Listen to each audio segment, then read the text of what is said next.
Bueno, seguimos con las charlas de esta ArcadeCon 10º aniversario.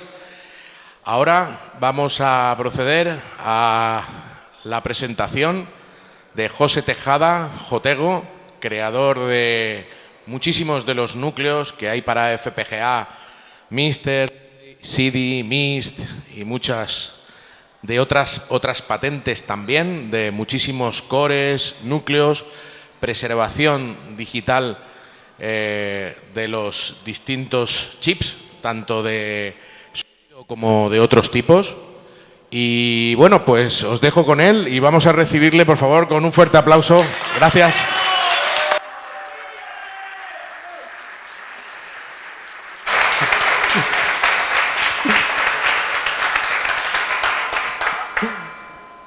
Muchas gracias, es un honor estar aquí presentando con una audiencia tan entendida.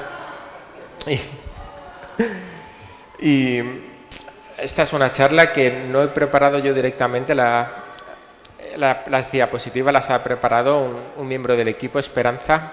Este año no ha venido ella, pero espero que el año que viene sea ella la que presente, quizá un tema un poco distinto para no repetir contenido. Bien, y vamos a empezar. La charla va a ser sobre el trabajo de ingeniería inversa que hacemos y vamos a describir desde el proceso que hacemos desde que llega una placa, los pasitos que hacemos y luego sobre la conversión de esa placa tanto en esquemáticos para la comunidad como el trabajo que hacemos de convertirlo en un core FPGA.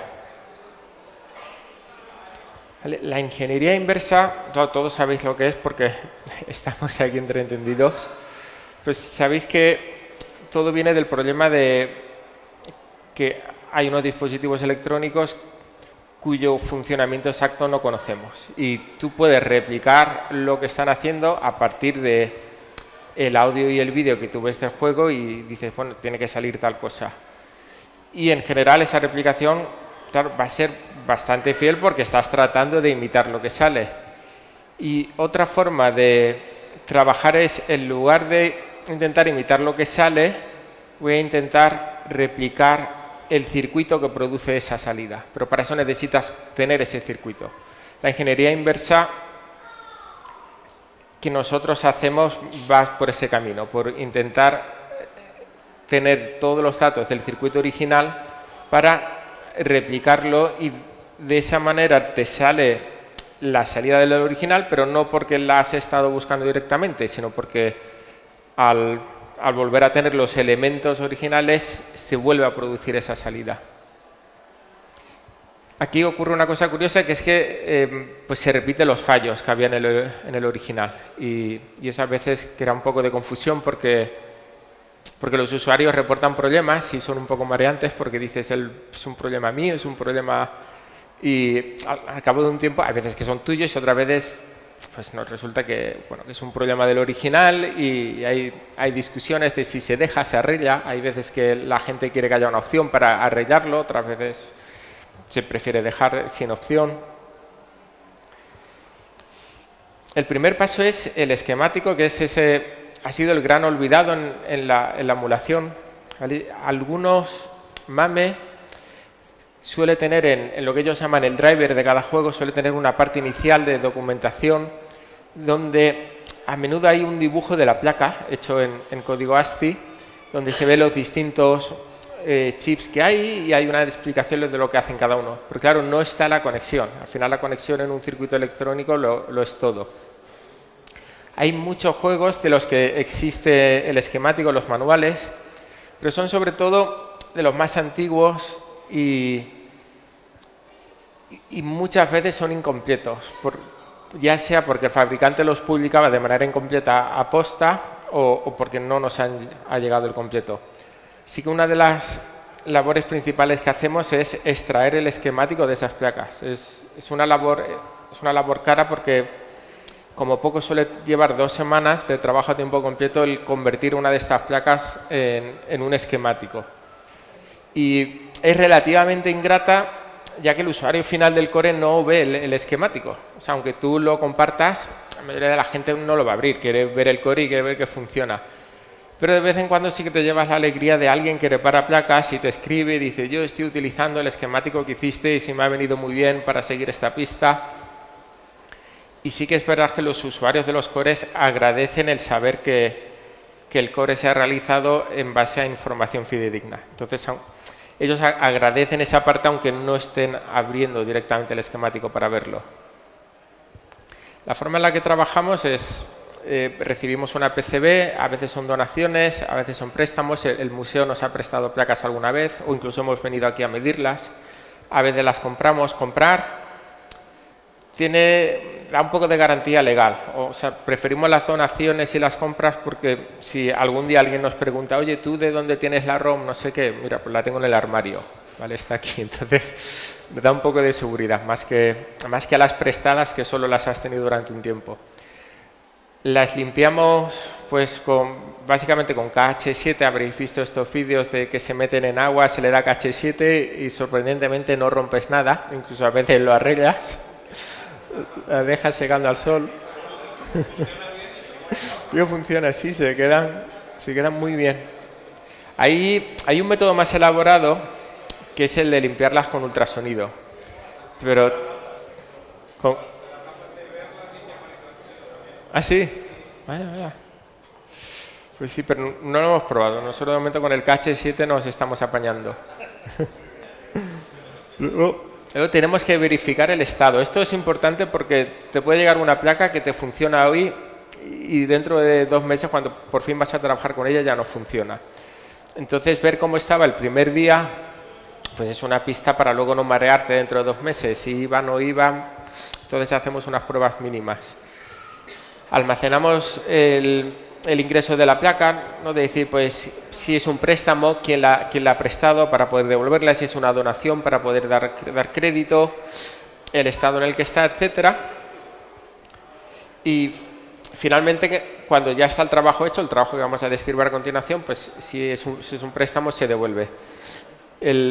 Las que son adquisiciones o donaciones no nos deshacemos de ellas. O sea, aunque hayamos terminado el trabajo, las almacenamos, entre otras cosas, por el tema de poder justificar la posesión de la ROM.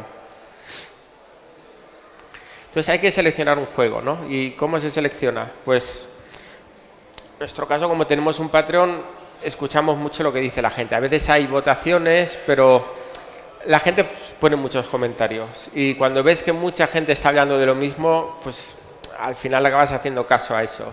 Hay directores también en Patreon que empujan un poquito más la dirección, pero suele haber bastante consenso en lo que la gente quiere en un cierto momento. Y una vez que ya tenemos el juego, iniciamos el proyecto. Tenemos una estructura, lo que en programación llaman un framework, ¿no? Es un repositorio que contiene un framework de trabajo y ahí dentro pues hay un directorio para cada uno de los cores. En total hay unos 60 cores. Hay cores que solo soportan un juego con a lo mejor variaciones regionales y hay otros que soportan muchísimos. Por ejemplo, el core de CPS1, CPS2 soportan muchísimos. El core de System 16 soporta muchos, pero el core de Ping Pong de Konami es un juego. Entonces lo creamos ahí y normalmente desde el primer momento está todo disponible en GitHub. Entonces es un repositorio público y tú puedes entrar y vas viendo el trabajo que se va haciendo a diario. Vas viendo las confirmaciones, que son los ficheros que se han modificado y puedes ver que se ha cambiado y ves cómo se va avanzando.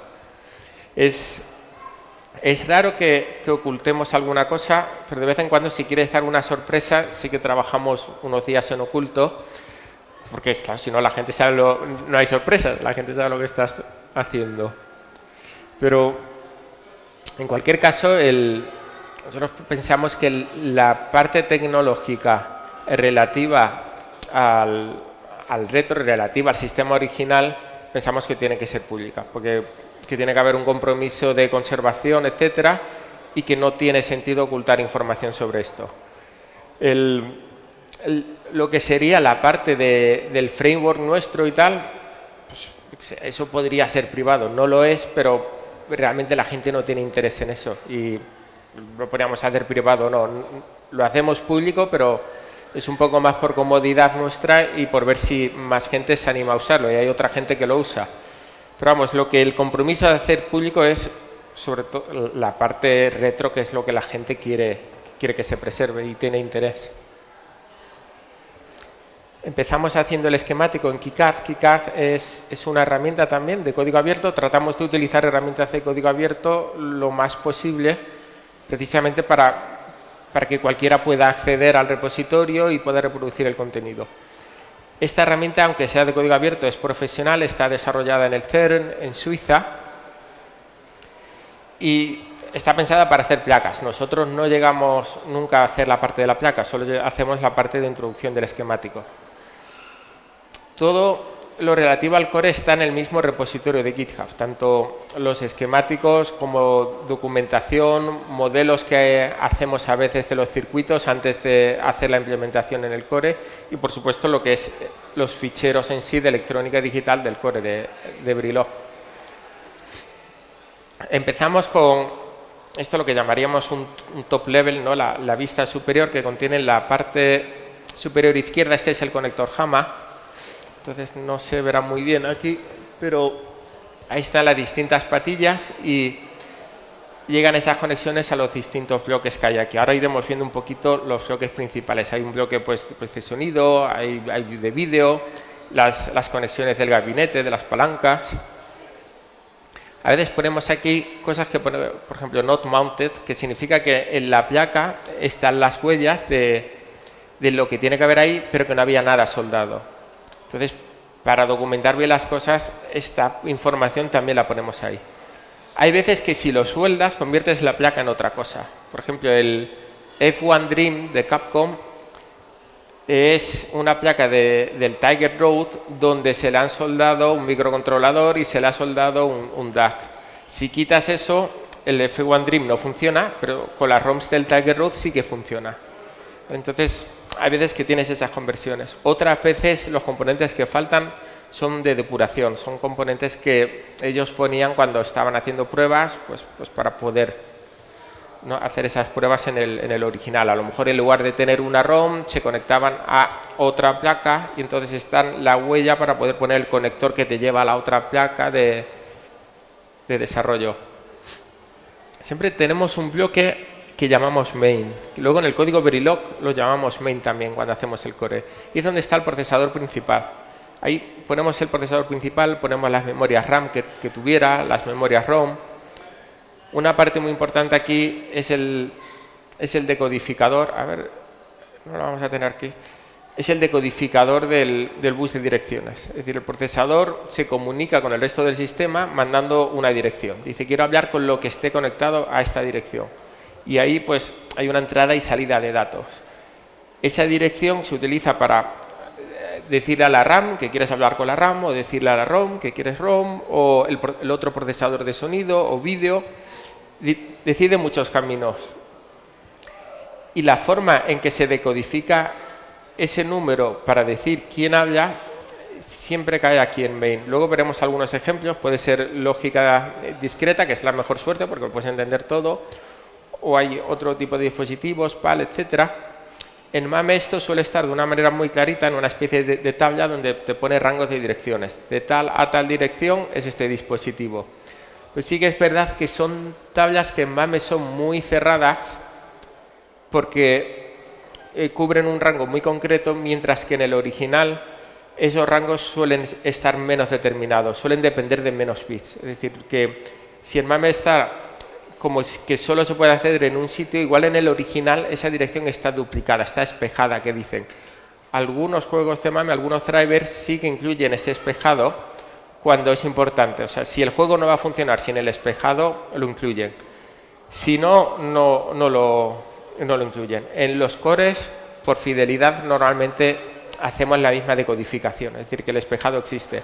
¿Tienes una incidencia en el juego? Pues normalmente no, porque el software está utilizando solamente una de las posiciones, no las espejadas. Pero bueno, por fidelidad pues lo hacemos igual. ¿Vale? Claro, tenemos símbolos en el esquemático para cada uno de estos procesadores. Intentamos seguir una lógica en los símbolos, ¿no? Como veis, las salidas están a la derecha, las entradas a la izquierda, los buses van de menor arriba a mayor abajo, las señales cuando son activas a nivel bajo llevan un circulito, es decir, seguimos lo que es la práctica común en electrónica. ¿Vale? Este bloque de main suele ser el que se comunica con las entradas y salidas del gabinete, es decir, las palancas, el botoncito de servicio, los zip switches. Y la forma en que se comunican siempre, o casi siempre, es a través de un pequeño filtro RC, que son, cuando tú ves las placas, son una especie de chips en vertical. En lugar de estar en horizontal, son unos chips en vertical. Y es un filtrado antirrebotes, porque la palanca nunca hace contacto y se queda haciendo contacto. Tú cuando la mueves, pues hay un hacer contacto, dejar de hacer contacto muy rápido. Entonces, ahí hay un filtro analógico para tratar de que el juego no vea eso.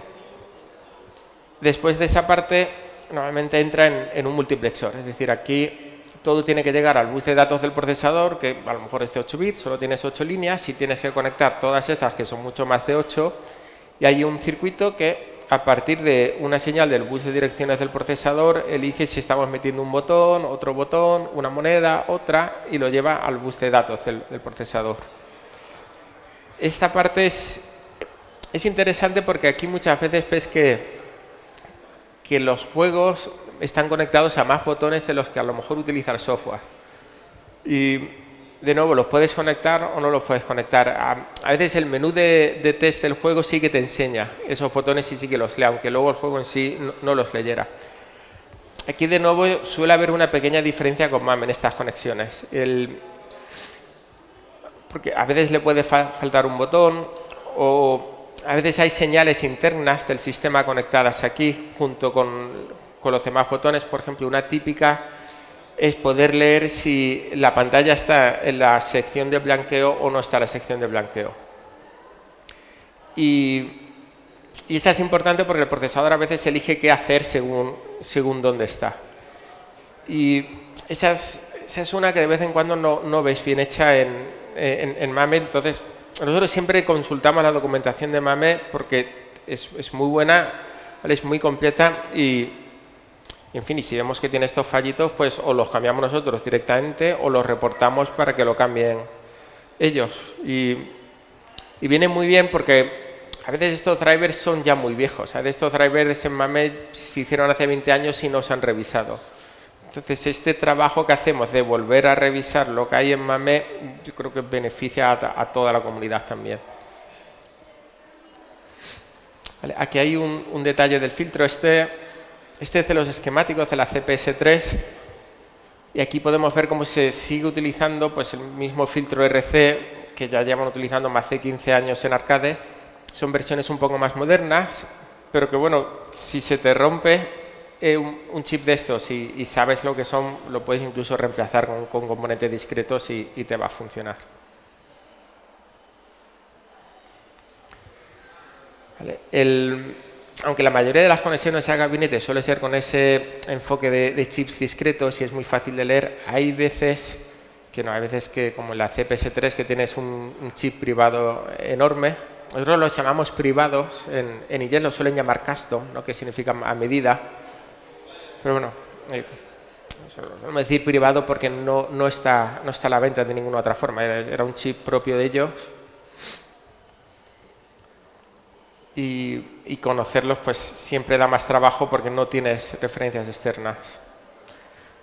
Este es otro ejemplo en el ping-pong de Konami. La placa de ping-pong es muy interesante porque es una versión de bajo coste de la tecnología que estaba haciendo Konami en ese momento. En ese momento Konami estaba sacando el Kicker, Kicker es el mismo que el Shaolin's Road, estaba sacando el EAR Kung Fu, el Road Fighter, el Track and Field, y todas esas son placas más grandes con más componentes. Y esta de ping-pong reutiliza las ideas principales de esas placas, reutiliza algunos chips, pero está hecha a bajo coste. Aquí podemos ver de nuevo que el filtro RC de la entrada está en la entrada de un jugador, ¿vale? Entonces aquí la filtras analógico para evitar los rebotes, haces una limpieza con un inversor digital para recuperar la amplitud de la señal, ¿vale? Y aquí tenemos un contador. Esta placa es un poquito distinta porque, aunque utiliza un conector estándar y llama las señales por el nombre del conector estándar, realmente lo que tenía conectado ahí era un spinner. Y lo que hace este contador es contar el número de veces que el spinner se mueve. Y todo está hecho con electrónica discreta, así que es muy fácil ver la función de lo que se está intentando hacer, y luego cuando lo recreas en FPGA, pues lo puedes hacer, si lo quieres hacer exactamente igual, lo puedes hacer exactamente igual. ¿Vale? Otro de los bloques que suele ser interesante es lo que Capcom llamaba el color mix, que es la mezcla de color, y bueno, nosotros hemos heredado el nombre ese y es el que utilizamos habitualmente. Es la gestión de las distintas capas que vienen que suele ser pues la capa donde están los marcadores, la capa de un fondo, el segundo fondo, Savia Parallax, los sprites. Vamos, que el más típico cuando había un 68000 eran esas tres capas de marcadores, un fondo, otro fondo y sprites. Pero existen casi todas las variantes que uno quiera ver, desde solamente una capa fija en la que combinas fondo, marcadores, hasta números muy altos de capas. Por ejemplo, el Splatterhouse en el que estoy trabajando ahora tiene 6 capas que se pueden cambiar de orden, etcétera, y además añadir una de sprite. Entonces son 7 en total, cuya prioridad la puedes cambiar prácticamente punto a punto para ordenarlas como quieras. Entonces aquí hay una idea de base que según el juego se implementa de una manera o se implementa de otra.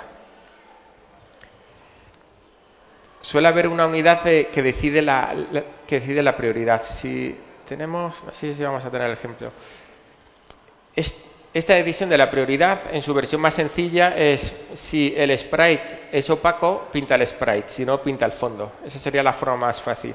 Cuando es más complicado, pues quieres que ciertos colores del fondo se pinten por encima del sprite. Por ejemplo, si hay un arco y quieres que el muñeco pase por detrás del arco, lo que haces es que determinados colores del fondo van a coger prioridad. Y aunque tú ves el dibujo del fondo y el dibujo es plano, cuando hay un sprite da la impresión de que el dibujo no es plano, porque el sprite pasa por debajo del arco.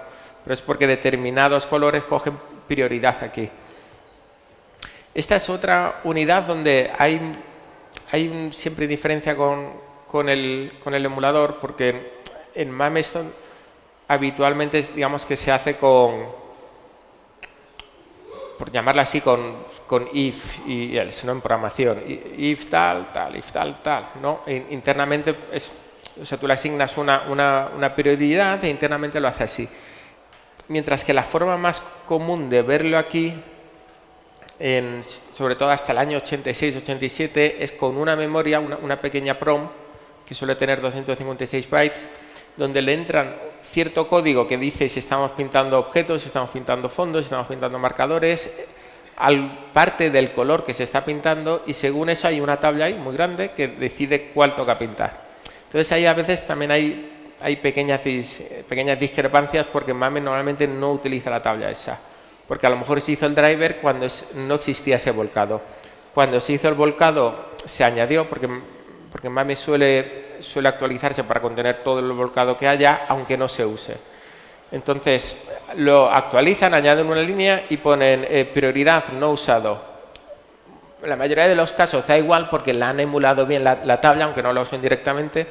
Pero bueno, sí que hay veces que hay fallitos ahí que se arreglarían si utilizaran esa tabla. ¿Vale? La salida de la tabla de prioridad pues es un número de unos normalmente 10, 11, 12 bits que acaba atacando una memoria donde se almacena el color, ¿vale? Es una memoria donde para cada combinación de ese número de entrada vamos a sacar un color.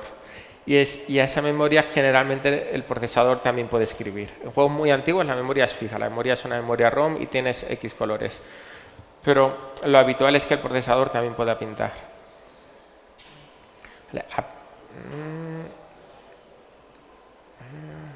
Esta no la vamos a saltar. Vale, esta es la misma. Vale, aquí tenemos un detalle de esa memoria. Como veis, esta parte de la derecha es una memoria RAM. Aquí hay unas direcciones que pueden venir o del procesador, que es este main del que hemos hablado antes, o pueden venir del mezclador de las capas, que es esta que se llama call. Dependiendo de si el procesador está intentando acceder, si el procesador intenta acceder, coge prioridad y su dirección llega aquí, ataca aquí y puede decidir la entrada y la salida en este lado. Cuando el procesador no está accediendo, veremos el píxel. Este esquema, que es muy común, hace que si el procesador intenta acceder a la memoria fuera del periodo de blanqueo, pues se va a ver, o sea, se van a notar que se ven puntos mal. Un caso típico de esto es en el Ghosts and Goblins. De vez en cuando ves fogonazos amarillos y tienen que ver con esto, con que el procesador está accediendo fuera de cuando debe acceder. A veces se hace aposta, pero a veces es pues que no le da tiempo. Intenta hacerlo durante el blanqueo, no le da tiempo y llega tarde y se ve. Ese tipo de efecto es muy difícil de emular porque está pasando, digamos, en tiempo real. Se está pintando la imagen a la vez que el procesador está escribiendo la memoria. Y claro, ese cambio dinámico de los colores, si no se están pasando las cosas, pues ciclo de reloj a ciclo de reloj, pues no se ve. Normalmente la mayoría de los emuladores funcionan capturando el estado de la pantalla al final, ¿vale? O sea, cada 16 milisegundos capturan el estado de la pantalla y lo pintan. No suelen capturar la pantalla línea a línea, a no ser que ellos sepan que hay un efecto importante, porque capturarlo línea a línea exige más recursos, es más complicado de hacer y no se suele hacer, y mucho menos lo van a hacer punto a punto. ¿Vale? Yo digo, tratan de evitarlo, mientras que, claro, en FPGA sale de manera natural porque siempre está todo funcionando a la vez. ¿Vale? Este es un esquema aún más sencillo, este es en el de ping-pong, donde lo que tenemos es una memoria ROM. Aquí el procesador no toca nada, los colores están grabados de antemano.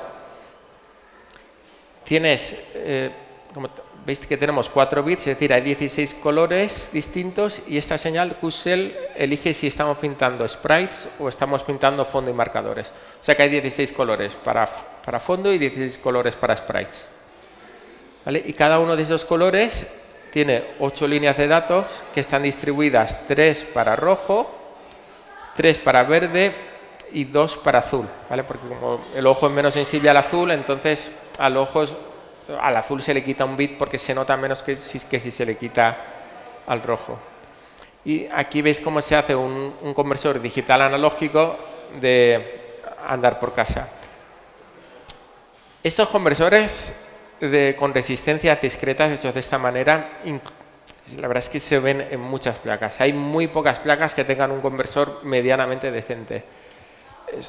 Son un poco desastre porque en digital, claro, cada señal de estas tiene el doble de peso que el anterior. Sin embargo, si ves las resistencias, no es el doble. Aquí no pasa de 220 a 440, es 470, que no es exactamente igual. No pasa de 470 a su doble, que sería un poquito menos de 1000, sino que pasas a 1000.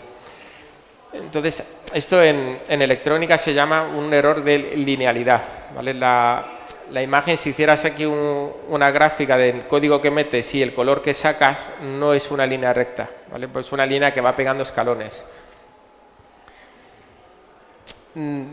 Esto se puede corregir y de vez en cuando ves que se corrigen. Hay algunos drivers en MAME que sí que utilizan estos valores para sacarte el color más exacto. Pero normalmente la verdad es que no influye mucho. O sea, sí que te cambia un poquito el color. Si te enseñan los dos te vas a dar cuenta, pero teniendo en cuenta que tu pantalla también te va a aplicar otra variación, etcétera, etcétera, no merece mucho la pena. Yo solamente lo he tenido en cuenta en efectos donde donde hay una resistencia más que te añade brillo, porque ahí ya el balance de resistencia sí coge más importancia. Si no, yo en los cores suelo sacar el valor tal cual digital, porque además cuando lo conectas a placas como la Mister, suelen llevar este tipo de divisor resistivo. Entonces, al final, tú sacas el valor digital como el que sacaría esa memoria, porque aquí ya está un divisor resistivo que también suele ser barato como los que hay aquí, y te acabas haciendo el mismo error de linealidad también. Luego, esto, si se quisiera hacer un poco más decente, aquí tendría que llevar un pequeño circuito analógico que hiciera de buffer, que no lo suele llevar casi ninguna máquina. Las de Atari... Las placas Atari sí suelen llevar, llevan un pequeño transistor, es un circuito que se llama source follower en inglés o emitter follower cuando es un transistor bipolar. Y sí que te hace eso, cuando tienes ese tipo de circuito, la pantalla luego se ve mejor. Vosotros habéis visto cuando hay un poquito de sombra en la imagen, que tienes la nave y ves un poquito de sombra de la imagen. Y eso es porque la señal de vídeo está rebotando. La placa saca una señal de vídeo, llega hasta el monitor, hay un desajuste de impedancias, la señal rebota aquí, llega hasta aquí, hasta la placa, vuelve a rebotar, vuelve al monitor y entonces ves esa pequeña sombra. Eso en la televisión de casa, cuando eran televisiones de tubo por RF, también a veces veías ese efecto de sombra, porque tenías un rebote con la antena que había en la azotea. La mayoría de las placas que veréis sufren o son susceptibles de sufrir de eso, porque no tienen un buen acople de impedancias. ¿Vale? En el X-Men es una placa más moderna y, aunque tiene el mismo estilo de divisor resistivo, está integrado en un chip. De nuevo, si sabes lo que es este chip y está roto, lo puedes sustituir por un chip como el anterior y vas a arreglar la placa. ¿Vale? El sentido de esta diapositiva es contar cómo los circuitos de vídeo se fueron integrando poco a poco. En las placas más antiguas son placas muy grandes, de 2 pisos, a veces incluso 3 pisos, donde tienes chip a chip toda la funcionalidad de cómo se genera, en este caso, pues, el scroll de fondo. Y viene muy bien para estudiar cómo hacían eso, o sea, cuál es la lógica de ese circuito, etcétera. Pero eso poco a poco lo fueron integrando. Primero por bloques, ¿vale? Tenías una parte discreta, otra parte integrada. Luego ya llegaron a hacer 2 grandes, que en este caso tienes una parte, el Time Map Generator, que mirarían esa memoria RAM donde el procesador escribe para ver qué hay que pintar, y le diría a otro, al Tile Drawing, que lo llamamos nosotros, que se conecta a las memorias ROM donde están grabados todos los dibujitos, y como dice, hay que pintar esto, tengo este dibujito, y lo va sacando por la pantalla. Ya el siguiente nivel es integrar estos dos en un solo chip, que está en algunos arcades, como la CPS3, por ejemplo, estaría integrado en uno solo, en el Mortal Kombat está integrado en uno solo. Esta no la podemos saltar. Vale. Otra parte que es interesante de ver en electrónica discreta son los contadores de vídeo. Los contadores de vídeo, ¿vale? Son los que te dicen cuánto tiempo de señal, o sea, cuánto tiempo estás pintando en la pantalla, cuánto tiempo estás en blanqueo, cada cuánto tiempo se refresca. Y esto al final te determina también la velocidad del juego, porque el juego intenta acoplarse a eso. Un ejemplo muy conocido es que la Mega Drive en Europa va a 50 Hz y la Mega Drive en América va a 60 Hz. Pues esto es parecido, cada arcade va a una frecuencia. Por ejemplo, el Sega System 16 va por encima de 60 Hz, pero la CPS1 va por debajo de 60, creo que va a 59 y pico. Y hay un abanico, suelen estar entre 58 y 62 hercios, está casi todo. Tú vas a disfrutar del juego, igual te lo pongan a 58 o a 62, pero si te acostumbras a jugarlo a 58 y lo juegas a 60, vas a notar el cambio. O si estás acostumbrado a 62 y lo juegas a 60, lo vas a notar. Es una diferencia que se nota. Cuando te coges una placa que tiene 30 años, normalmente ha habido una deriva en el oscilador de cristal. Y Y si mides directamente el sincronismo de vídeo ahí, no suele ser el original. Ahí ya hay una deriva de entre 1 y un 2%. Si sacas el circuito, puedes saber la frecuencia teórica a la que se diseñó. Independientemente de la que te estés sacando 30 años después, sabes la que querías sacar. Y también nos ha pasado a veces que el driver de MAME quiere sacar una frecuencia distinta porque se ha medido en una placa que está vieja ya. Entonces, este tipo de medidas, etcétera, sirven para poder justificar cuál es la frecuencia real y qué es lo que tenemos que sacar. En fin, esta no las vamos a saltar. ¿Vale? Y vamos a hablar un poco de lo de sonido. La mayoría de los juegos arcade tienen por lo menos 2 procesadores. Aunque hay bastante variedad, hay algunos juegos que tienen solo uno, hay otros que tienen 4 o incluso 5, pero el enfoque de 2 procesadores, uno para hacer juego y otro para hacer sonido, es muy, muy típico. Y en el caso en el que el procesador de sonido va acoplado a un chip de Yamaha, es todavía más típico. Y el chip Rey era el 2151, es el que se utilizó en más juegos, era un chip que producía 8 canales de sonido FM. Y de aquí quiero destacar que la gracia de tener esto recreado en FPGA es que toda la comunicación se hace cuando toca. Es decir, cuando el Z80 escribe en el chip de FM, a partir de ese momento la salida ha cambiado ya. El chip FM ya cambia la música que está produciendo. Cuando el chip principal le dice al Z80 que has pegado un espadazo y hay que hacer ese efecto de sonido, eso suena inmediatamente. Mientras que cuando lo haces en emulador no tiene más remedio que esperar ciertos ciclos de refresco que hay, de intercambio, etcétera. Y esta es una de las cosas que la gente suele notar, porque el cerebro es más sensible a diferencias de sonido en tiempo que a diferencias de vídeo. Con el vídeo toleramos más el desfase. En el vídeo estamos hablando de prácticamente decenas de segundos. Decenas no, décimas de segundo para notar cosas.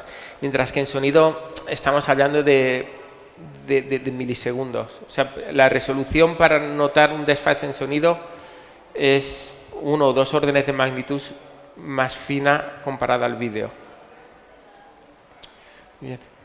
Y hay mucho chip de sonido, sobre todo de PCM, porque el sonido PCM tiene una lógica digital más o menos sencilla y les costaba poco hacerlo. Entonces hay mucho chip propio para hacer PCMs. Vamos, sobre todo Konami tiene una colección que parece que no se querían dedicar a otra cosa más que hacer sonido PCM. Y también tenemos ejemplo de sonido PCM hecho de forma discreta, ¿vale? Donde sencillamente es el procesador el que va mandando datos a una array de resistencias para que se haga la conversión. ¿Vale? Ese sería este ejemplo que tenemos aquí. El procesador escribe un valor en un registro, este registro captura ese valor de 8 bits y aquí dentro pues hay un... No, esto es otra cosa. Esto no es PCM, perdón, este es sonido PSG. Este generaría el sonido tipo el que oímos en un Amstrad o en un Spectrum. ¿Vale? Este sonido se hace, es básicamente contadores, es un pulso digital cuya frecuencia el procesador va cambiando. Aquí hay que destacar que estos filtros digitales, analógicos que hay aquí, son la razón de que una razón clave de que esto suene distinto cuando lo juegas en un emulador a cuando lo juegas en el sistema original, porque el emulador te va a sacar esta señal pura digital, te la va a sacar por el sistema de audio del PC y eso crea una descompensación entre las frecuencias de muestreo con las que trabaja el PC y la frecuencia, digamos, equivalente de muestreo del original, que crea unos efectos de aliasing, ¿vale? Es un tema un poco complicado, pero hace que el timbre del sonido cambie un poco, ¿vale? No es un cambio dramático, pero bueno, el que tiene buen oído nota eso. Se podría corregir, ¿vale? Se podría corregir en el emulador. Esto no es insalvable en software, se puede hacer. Pero es es complicado de hacer, requiere de gente que entienda de procesado digital de la señal, no hay mucha gente que entienda de eso y bueno, la verdad es que en emulación no lo ves hecho. Eso. Yo lo he hecho solamente en un par de cores, me he tomado la molestia de hacerlo, no lo he hecho en general, pero sí que quiero aplicarlo en general en algún momento para que este filtrado analógico y el remuestreo esté bien hecho de manera que aunque lo conectes a un televisor HDMI, pues se oiga como se tiene que oír. Muy bien, nos saltamos estas y bueno, creo que nos podemos saltar esta también por el tiempo. Y nada, mencionar que utilizamos pues, equipos de medida que gracias a Dios ya no son muy caros. Hoy en día te puedes comprar un equipo de medida digital como este por un poquito más de 100 euros, un osciloscopio decente por unos 300 euros. Entonces, puedes tener un laboratorio decentito por un precio asequible. Aquí tenemos una muestra haciendo medidas. Vemos un poco lo que tenemos, una fuente de alimentación de 5 voltios que limita la corriente por si hay algún problema en la placa que no se rompa, un osciloscopio, este es un generador de señal que también cuenta, entonces, porque muchas veces quieres contar el número de pulsos que hay, alguna frecuencia de forma exacta, entonces lo contamos con esto. Aquí vemos, pues a veces tenemos que hacer un pequeño circuitillo para medir algo que hay aquí y hacer un poco de procesado antes de pasar el dato al PC o al osciloscopio. Sí, de vez en cuando tenemos que meternos en el fregado de abrir un chip para sacar el circuito. Y esto, en la medida de lo posible, tratamos de evitarlo, porque come mucho tiempo y si puedes conseguir la información de otra manera, y a veces la puedes conseguir, tratamos de hacerlo de otra manera. Pero de vez en cuando para los chips privados pues sí que hay que hacerlo. Entonces el proceso es abrirlo, pintar todas las pistas a mano y luego identificar lo que hay debajo, qué tipo de dispositivo es, para sacar el esquemático y bueno, es una pequeña locura. Aquí colaboramos con más gente, hay 3 o 4 personas haciendo esto en el mundo y colaboramos con ellos para tratar de ahorrar esfuerzo. 3 o 4 en el mundo. Hay uno en Corea, uno en Suiza, uno en Francia. Eduardo hizo uno en Barcelona, sí, trabajó en los de CPS2 y poco más. O sea, no hay mucha gente haciendo esto por aficionado, ¿vale? Si hay empresas que lo hacen para chips modernos, pero no hemos preguntado el precio, no nos hemos atrevido a preguntarlo. Y bien, pues, a ver, creo que voy a ir cerrando. Vale, finalmente, aunque podríamos sacar una cronología distinta, pero lo que son los cores y juegos, esta es la cronología del trabajo de laboratorio que hemos hecho. Los 2 primeros meses estuvimos cerrando el tema de los esquemáticos de CPS3 que están publicados. Luego sacamos el Excess, es un juego poco conocido de Capcom que no tenía esquemáticos publicados. Habíamos hecho ya el core, pero bueno, cerramos el trabajo ahí. La Sega System 18, cuyo core queremos empezar antes de final de año. Luego tuvimos mucho trabajo con Konami, el Parodius Da, X-Men, Vendetta, Simpsons, Las Tortugas 2, Mia, Sunset Riders, Asterix. Para el final de año queremos trabajar en Run and Gun, Golfing Crates. Todos estos son de Konami y forman una familia. Entonces, si trabajas en uno es fácil trabajar en el siguiente. Luego, trabajo extra que hicimos, que el Rally Biker, el core ya lo había sacado otra persona, pero bueno, nos habían dado la placa en préstamo, entonces aún así hicimos el trabajo de sacar el esquemático antes de devolver la placa y lo publicamos. Y ahora estamos sacando el Fairyland, es el trabajo que estamos haciendo ahora mismo. El Fairyland es un jueguecito antiguo. Normalmente este tipo de juego, que es un poco menos conocido, si no lo pide un director no lo suelo tocar. Pero si es una placa que no está bien preservada y es rara y alguien se ofrece a prestarla, entonces pues sí que la sacamos por preservación. Y bueno, pues eso es todo. Aquí estos somos los 3 miembros del equipo. Esperanza está aquí, que es quien ha hecho estas transparencias, ¿vale? Miki se ocupa más del tema de, pues eso, pues de todo lo que son impuestos, Hacienda, de seguridad social, contestar a Patreon, el tema más administrativo, y yo me ocupo pues en general del trabajo más técnico de los cores.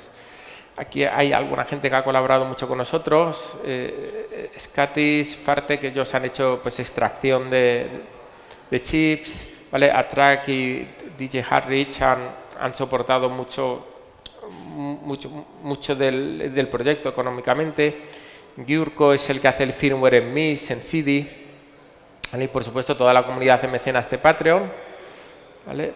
Arcade Vintage nos ha prestado placas muchas veces. La Analog Pocket no nos apoyan oficialmente, pero sí que nos envían hardware, ¿vale? La comunidad de Mister y Manufergi y Antonio Villena lo mismo, no nos apoyan económicamente, pero sí que nos envían hardware cuando nos hace falta. Y bueno, eso es todo. O sea, vamos a darle un aplauso fuerte a Jotego, por favor. Bravo y a Jotego. Por favor, me gustaría que este aplauso lo hiciéramos extensivo también a su equipo, a Esperanza también, que es impresionante ver